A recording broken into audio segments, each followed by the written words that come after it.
안녕하세요. 미니아실입니다. 오늘은 수채화를 할 거라 테이프로 고정을 잘 해줄게요. 한번 화판에 붙였다 떼는 이유는 접착력을 떨어뜨려 나중에 뗄 때 종이가 찢어지지 않게 하기 위해서예요. 이번에 그려볼 동백꽃이에요. 늘 빠르게 편집을 하다 보니 슥슥 쉽게 그려 보이는데 실제 속도를 중간중간 한 번씩 보여드릴게요. 스케치 같은 경우는 소묘하듯이 선을 막 깔고 지우고 하면 종이도 일어나게 되고 선도 남게 돼서 채색이 깨끗하게 되지 않아요. 이게 지금 제가 실제 스케치하는 속도인데 최대한 지우개질을 하지 않고 깔끔한 선으로 그리려고 천천히 관찰을 많이 하면서 신중하게 스케치를 하고 있는 거예요. 생각보다 속도가 많이 빠르지 않죠?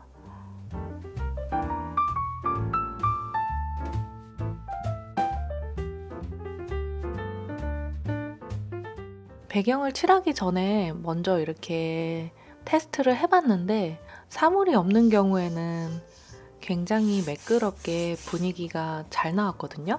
그런데 이렇게 정물을 피해서 배경을 하려다 보니까 깔끔하게 채색이 되지 않더라고요.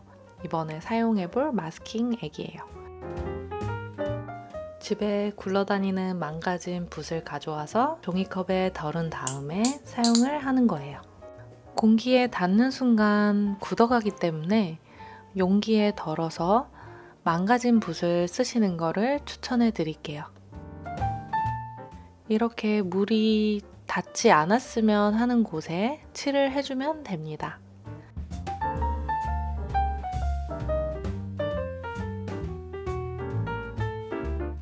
배경을 칠할 때 이렇게 납작한 붓으로 먼저 물기를 고르게 칠해주고 면적이 넓은 펜붓으로 배경을 칠해줄 거예요.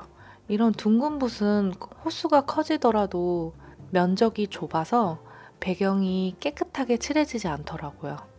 그래서 납작한 붓으로 고르게 이분하게 물을 발라주고 그리고 그 위에 펜붓을 이용해 배경을 칠해줄 거예요. 배경이 칠해주기 전에 물을 발라주고 번지는 효과를 줄 거기 때문에 시간이 오래 지나다 보면은 물이 말라버린 곳, 젖어 있는 곳이 생기면서 얼룩덜룩해질 수 있거든요. 그래서 물을 바르고 나서 채색을 하기 전에 쓸 색들을 미리 만들어 놓고 채색을 하면 여유 있게 그려 나갈 수 있어요. 이 펜붓이 널찍널찍하게 칠해지니까 훨씬 터치가 깨끗하죠. 이 속도가 아주 중요한데 지금은 굉장히 고르게 잘 번져지고 있지만 배경을 채색하는데 너무 오랜 시간이 들게 되면 중간중간 미리 발라놓은 물칠이 말라버리게 돼요. 그러면 얼룩덜룩해지면서 배경이 지저분하게 나올 수 있어요.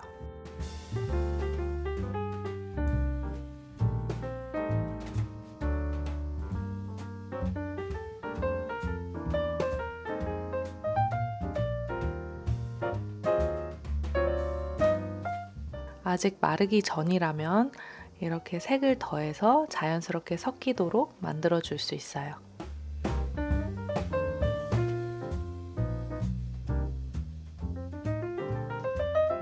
너무 무채색 계열만 있는 게 단조로워서 완전히 잘 말린 다음에 붉은 갈색 계열을 더해줬어요.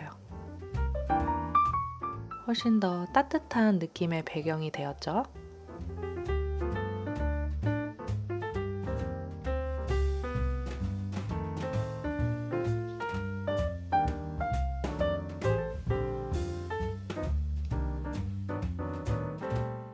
이거는 마스킹액 지우개인데 마르고 난 마스킹액을 살살살살 뜯어내면 이렇게 뜯기게 돼요. 찍 하고.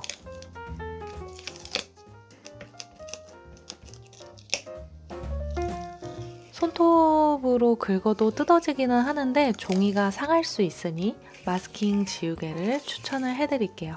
마스킹액 사는 김에 지우개를 같이 사시는 거예요.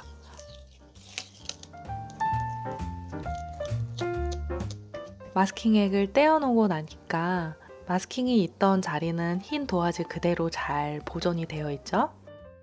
초보분들한테 이게 위로가 될지는 모르겠는데 이 꽃 그림을 그리기 위해서 배경만 한 5번 정도 작업을 해줬거든요.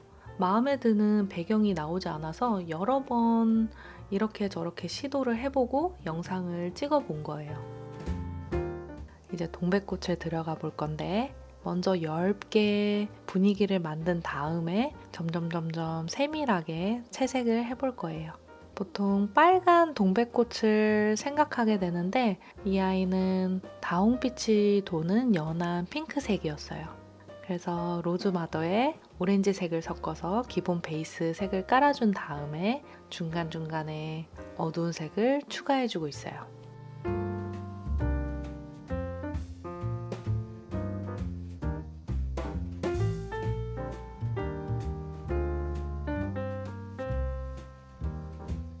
먼저 한 꽃을 그리고 나서 바로 옆에 붙어있는 꽃잎을 그리면 다 번져버리니까 떨어져 있는 잎을 먼저 그리고 마른 다음에 다시 꽃을 그려줄 거예요.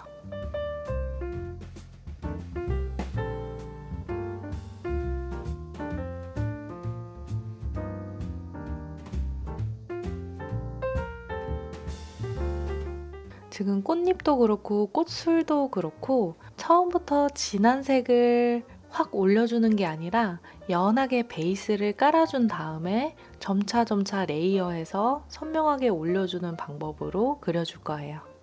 수채화 같은 경우 옅은 색 위에 잘 말린 다음에 어두운 색을 올려주는 거는 얼마든지 할 수 있는데 이미 진하게 올라가 버린 색은 수정하기가 어렵거든요. 그래서 옅게 베이스를 깔아서 전체적인 분위기를 만든 다음에 색을 넣고 싶은 것에 조금씩 추가를 하면서 그리는 게 훨씬 수월하게 진행할 수 있어요.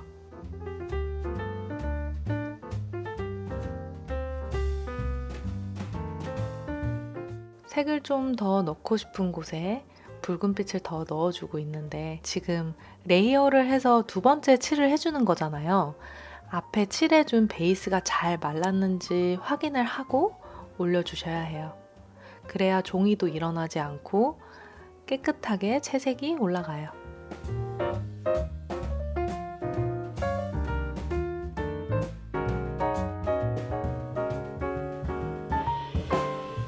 뒤에 꽃잎도 들어가고 있어요. 뒤에 있는 꽃잎은 앞에 있는 꽃잎에 비해서 채도를 좀 낮춰서 칠해줬어요. 채도를 낮추었다는 거는 붉은색을 그대로 쓴 게 아니라 보색 계열을 조금 섞어서 탁하게 만들어줬다는 얘기예요.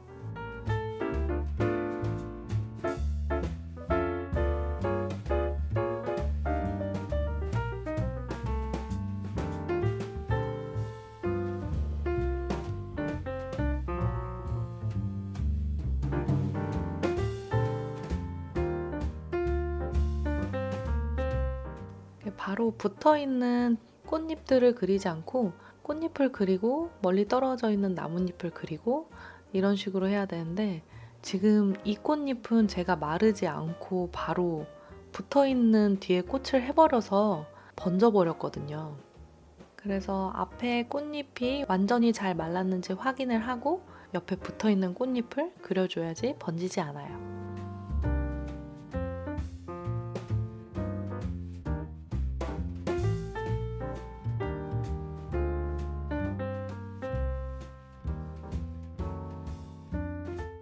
꽃의 전체적인 톤과 색감, 분위기를 만들어 놨으니 꽃잎의 형태를 조금 더 정확하게 넣어줘 볼게요. 사진상에서는 뒤에 꽃잎이 이렇게 어둡지 않았는데 앞에 있는 꽃이 조금 더 잘 보이게 하기 위해서 뒤에 꽃의 채도를 조금 낮춰주고 조금 더 탁하게 그리고 조금 더 어둡게 그려줘서 앞에 꽃잎이 더 잘 보일 수 있게 그려줬어요. 유리병 같은 경우 뒤에 물체가 비치는 재질이잖아요. 그래서 배경과 안에 있는 줄기를 먼저 다 그려준 다음에 유리를 아주 엷은 색으로 슬쩍슬쩍 그려주는 거예요. 유리 자체에는 별로 그릴 게 많지 않고 유리 안에 담긴 물, 유리 안에 보이는 꽃의 줄기, 그리고 유리 바닥과 바닥의 그림자, 이 정도만 그려주면 유리의 질감을 표현해 줄 수 있어요.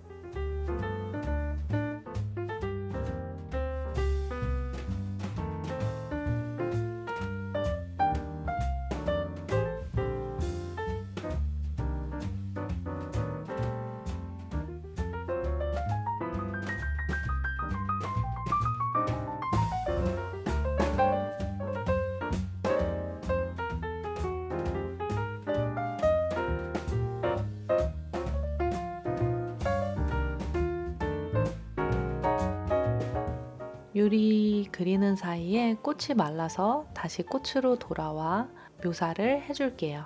꽃잎 사이사이 그림자도 만들어주고 꽃 안쪽의 어둠도 한 번씩 더 잡아주고 있어요.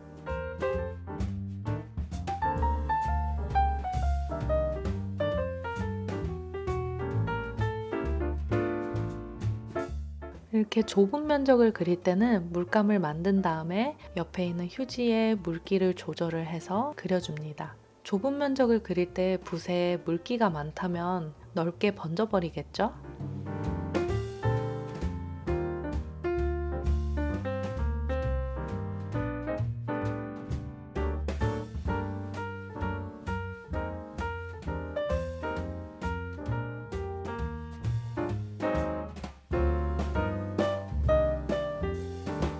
꽃잎 사이사이 그림자도 다시 한번 만들어주고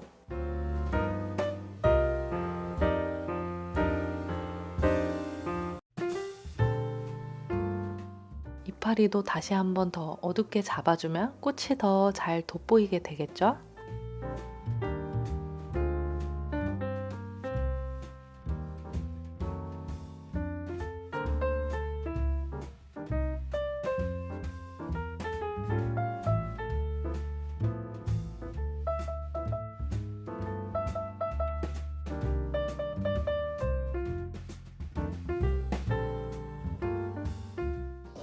테이프를 뜯어 볼게요. 찢어지지 않게 천천히 아주 살살 뜯어주세요.